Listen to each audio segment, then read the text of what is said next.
যে বাস্তবতার ব্যাপারে বিশ্বাসী অবিশ্বাসী নির্বিশেষে প্রতিটি মানুষ নিশ্চিত, তা হচ্ছে মৃত্যু।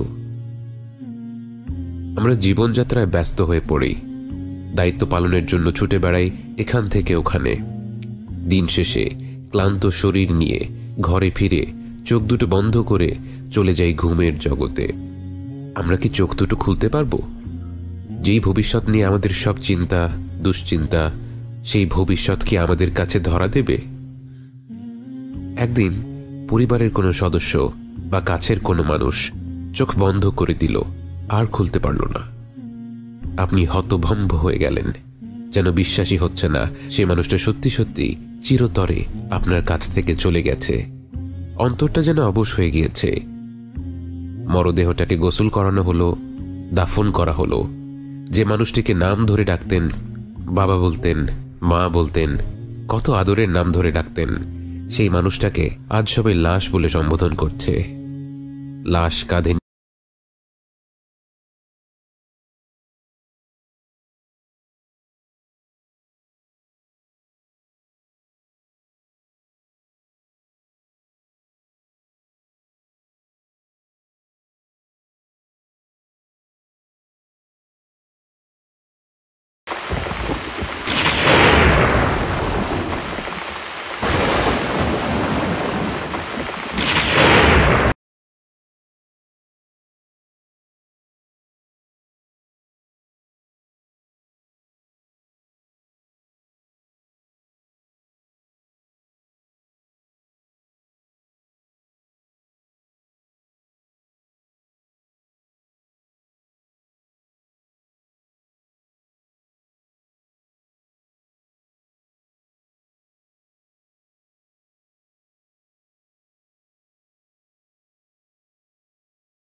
হবে সেই দিনটি।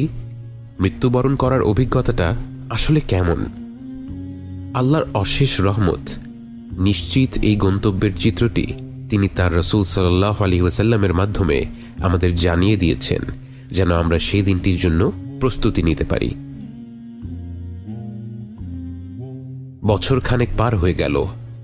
আপনি শুয়ে আছেন হাসপাতালের বিছানায়। আপনার শ্বাস দুর্বল হয়ে আসছে।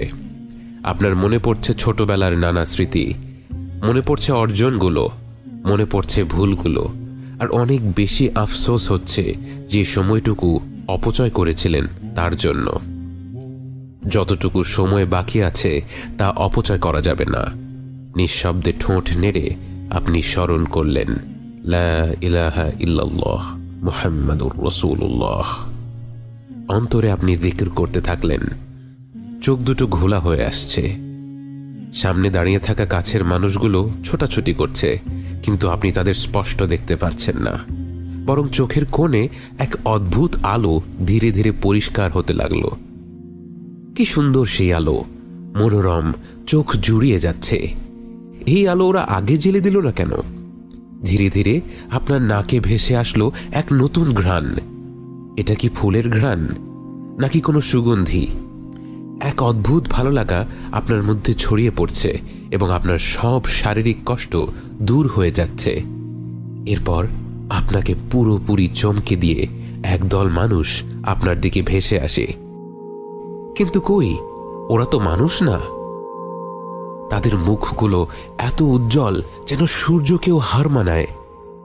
আপনার মনে পড়ে গেল রাসূল সাল্লাল্লাহু আলাইহি ওয়াসাল্লামের সেই হাদিস, এবং আপনি বুঝতে পারলেন এরাই হচ্ছে সেই ফেরেশতাদের দল যারা আপনাকে আপনার নতুন জগতে স্বাগত জানাতে এসেছে। কিছুক্ষণের মধ্যেই যেন পুরো ঘরটা ফেরেশতার নূর দিয়ে ভরে গেল।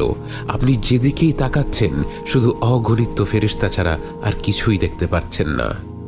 এরপর একজন ফেরেশতা আপনার একদম কাছে এগিয়ে আসে। আপনি বুঝতে পারেন তিনিই হচ্ছেন মালাকুল মউত, মৃত্যুর ফেরেশতা। তিনি আপনার মাথার কাছে এসে অত্যন্ত শ্রদ্ধা ভরা কণ্ঠে বলেন, হে পবিত্র আত্মা, আল্লাহর ক্ষমার জগতে, আল্লাহর সন্তুষ্টির জগতে বেরিয়ে আসো। আপনি যেন এই আহ্বানের অপেক্ষাই করছিলেন জন্ম থেকে। আপনি এত দ্রুত, এত সহজে দেহ থেকে বেরিয়ে এলেন, যেন এক পাত্র থেকে আরেকটি পাত্রে